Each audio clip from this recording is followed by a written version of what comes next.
हे guys, welcome और welcome back to my channel. I am your favourite and safest red flag. और आज के इस वीडियो में हम बात करने वाले हैं कि शायद आप जिसको मैनिफेस्ट कर रहे हैं वो मैनिफेस्ट करने के लायक नहीं है।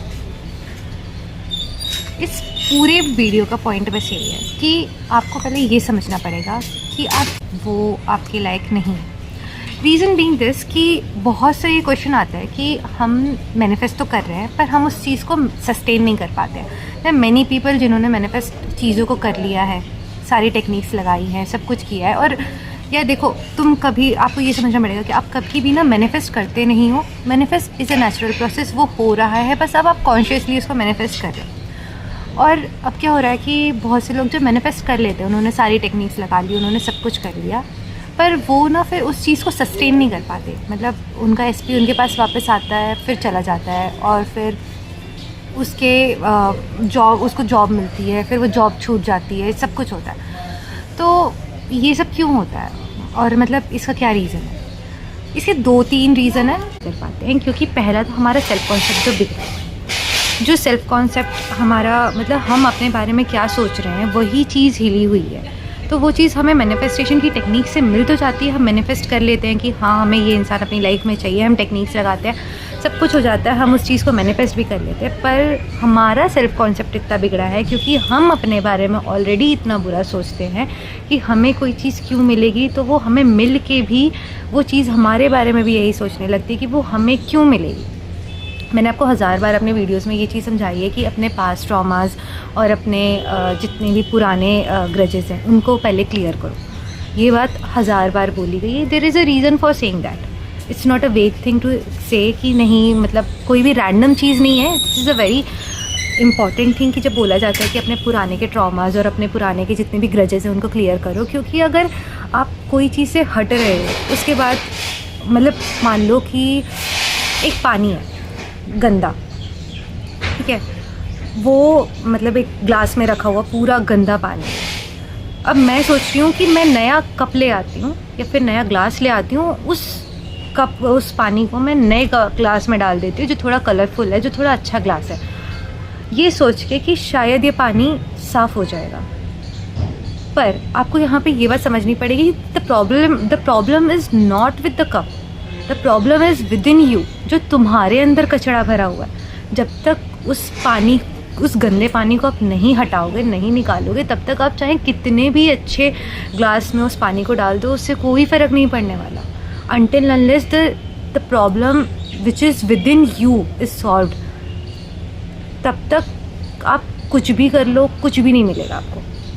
फिर चाहे आप ये सोच लो कि नहीं, शायद ये इंसान बेटर नहीं है, शायद वो इंसान बेटर नहीं है। इसलिए 1000 बार बोला जाता है, प्लीज़ प्लीज़ प्लीज़ अपने पास्ट ट्रॉमास को क्लियर करो, अपने सेल्फ कॉन्सेप्ट को स्ट्रॉन्ग करो। जब सेल्फ कॉन्सेप्ट आप करने लगते हो ना, तो स्टार्टिंग के कुछ दिन आपको भाई बहुत गंदा लगता है। आपको लगता है कि यार चीज़ें तो एकदम रिवर्स हो रही है मेरे साथ। मतलब मैं यहाँ पे बोल रही हूँ कि एवरीवन लव्स मी, और यहाँ पे तो भाई मैं सबसे गाली खा रही हूँ। क्यों? क्योंकि आप एक चीज़ इमेजिन करो, आप जब आपका रूम गंदा होता है, ठीक है, आप अपना रूम को साफ़ करने जाते हो, तो अब आपको पता चलता है कि भाई यहाँ पे भी गंदगी है, वहाँ पे भी गंदगी है, कितनी गंदगियाँ मिलती हैं आपको। तो तब आपको पता चलता है कि यार अच्छा, यहाँ पे भी गंदगी हो सकती थी। दूसरा चीज़ ये आता है कि किस लिए हमें कोई चीज़ जब मिलती है तो why we are not able to sustain it, because अब ये थोड़ी सी अटपटी चीज़ है जो मैं बोलने वाली हूँ, हो सकता है कि थोड़ा सा अजीब लगे सुनने में, but this is the fact. कभी कभी क्या होता है कि आप जिस चीज़ को मैनिफेस्ट कर रहे हो वो शायद आपके लायक ही नहीं है, सबसे बड़ी बात। क्योंकि देखो, ये चीज़ तो आपको माननी पड़ेगी कि आप कुछ भी मैनिफेस्ट कर सकते हो। आप चाहो तो कुछ भी मैनिफेस्ट कर सकते हो। इस दुनिया में जो चीज़ है, दिख रही है नहीं दिख रही है, you can manifest in every single thing.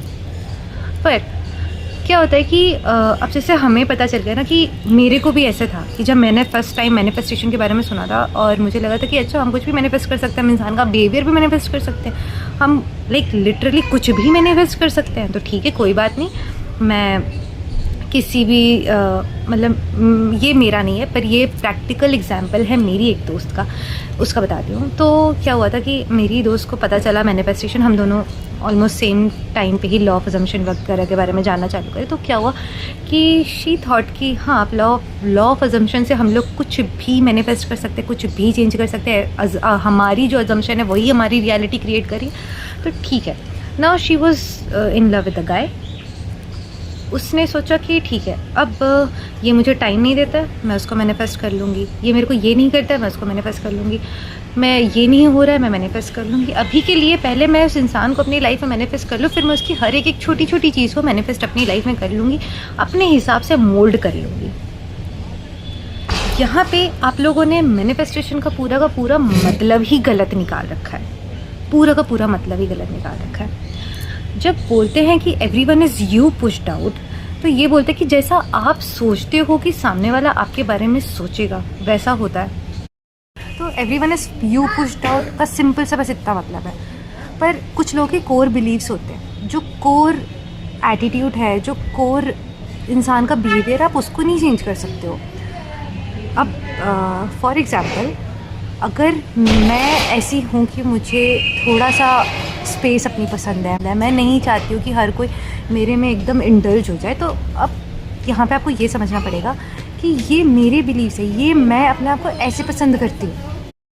तो जब हम कोर बिलीव्स की बात करें या कोर एटीट्यूड के बारे में बात करें, तो या वो चीज़ नहीं बदल सकते हो आप, किसी की नहीं बदल सकते हो, ना बदलनी चाहिए।